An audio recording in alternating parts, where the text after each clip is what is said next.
La question de la gratuité des ouvrages pour tous les lycéens sur l'ensemble de notre région ne peut que nous rassembler.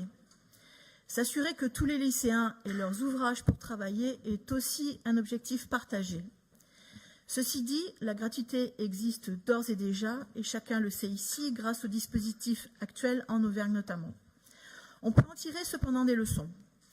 Pour synthétiser les réactions que nous recevons tous actuellement sur le projet que vous nous soumettez, plusieurs inquiétudes nous sont argumentées et nous interpellent. J'en citerai 3. De la part des libraires indépendants de nos territoires, ils sont des acteurs économiques et de diffusion culturelle, animateurs de la vitalité de cœur de ville, qui seront directement impactés par cette délibération.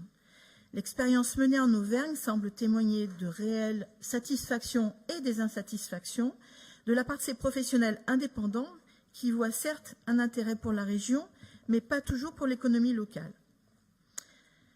L'examen de la délibération qui nous est proposée aujourd'hui n'apporte aucune assurance sur les conditions du nouveau marché qui sera lancé et sur la possibilité ou la capacité de ces libraires à y répondre et donc à continuer à accueillir, à attirer les jeunes dans leur commerce. Les enjeux vont bien au-delà des ouvrages scolaires. Puis-je me permettre également de vous rappeler votre engagement de campagne en novembre 2015 d'œuvrer pour soutenir les libraires indépendants.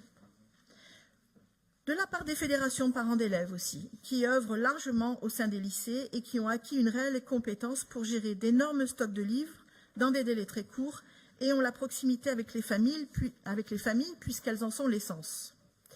De la part des lycées, enfin, pour l'organisation matérielle qui devrait être mise en place avec des personnels trop souvent non remplacés. Nous vous avons demandé de prendre le temps nécessaire aux concertations pour renforcer le pass région afin que tous les lycéens, y compris dans les formations technologiques et techniques, avec nombre de cahiers d'exercice notamment, c'est-à-dire des achats annuels, l'achat de matériel spécifique, puissent bénéficier réellement de la gratuité promise et que vos engagements de campagne soient respectés.